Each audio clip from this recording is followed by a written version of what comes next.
A piecewise function is a function that is made up of two or more subfunctions that each defines the function on a portion of its domain.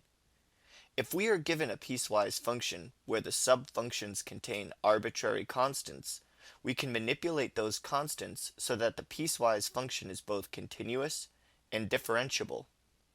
Let's look at an example. Given the piecewise function f of x, which equals ax squared plus 6x minus 15 when x is less than 7, and mx minus 8 when x is greater than or equal to 7, we want to find a and m such that f of x is continuous and differentiable. There are two unknowns and two conditions that we can use to find equations containing them. The subfunctions are a parabola and a line, both of which are continuous and differentiable for all values of x. We'll start by using continuity. In order for our piecewise function to be continuous, the value of the function as x approaches 7 from the left must be equal to f of 7. We use the definition of the function to find f of 7. F of 7 equals m times 7 minus 8, which is equal to 7m minus 8. Now we need to find the limit of the function as x approaches 7 from the left. Using what we know about limits, this equals a times 7 squared plus 6 times 7 minus 15. Simplifying each term gives 49a plus 42 minus 15. Now we combine like terms and see that the limit of the function as x approaches 7 from the left is 49a plus 27. We obtain our first equation by setting the value of the function at 7m minus 8, equal to the left limit we just found, 49a plus 27. Now we solve for m.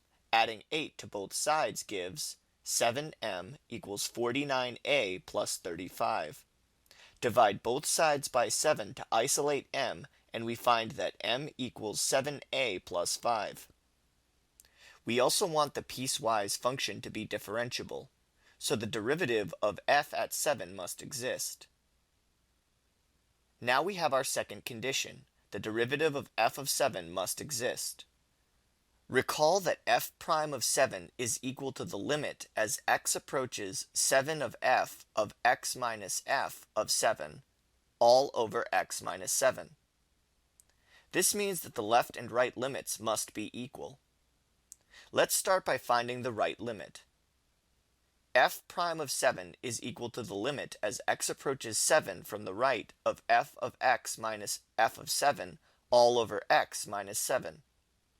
After substituting for f of x and f of 7, we have the limit as x approaches 7 from the right of mx minus 8 minus the quantity 7m minus 8 all over x minus 7. Combining like terms gives the limit as x approaches 7 from the right of mx minus 7m all over x minus 7. Notice that the numerator can be factored as m times the quantity x minus 7. This means that the fraction reduces to m, so the derivative f prime of 7 equals m. Looking ahead, we will be using ax squared plus 6x minus 15 when x is 7 to find the left limit of the derivative. Notice that the constant in this subfunction is a.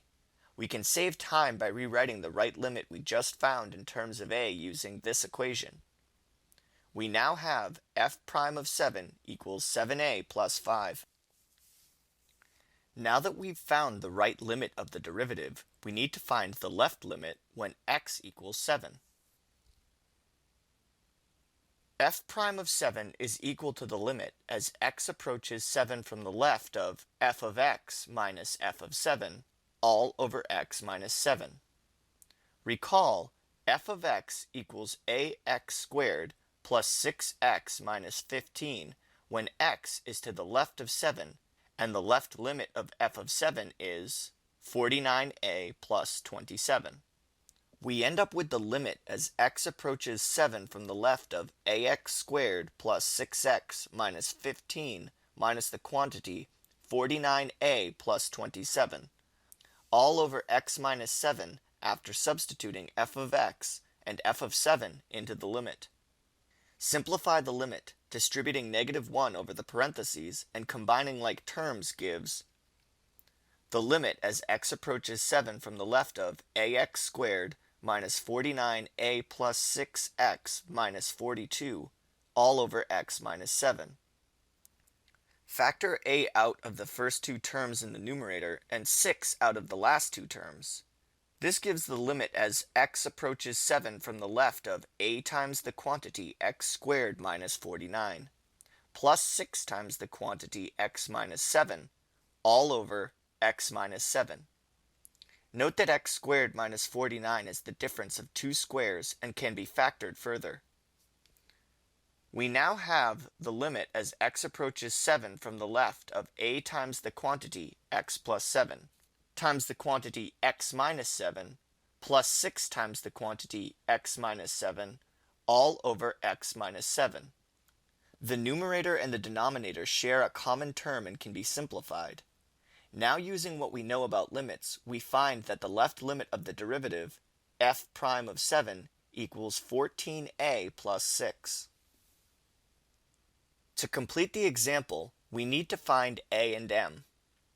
To do so, we set the left and right limits of the derivative equal to each other and solve for a. The left limit, 14a plus 6, is equal to the right limit, 7a plus 5. Isolating the a term on the left side gives 7a equals -1. Divide both sides by 7 to find that a equals -1/7. Now we can use the equation for m we found previously, m equals 7a plus 5 to find m.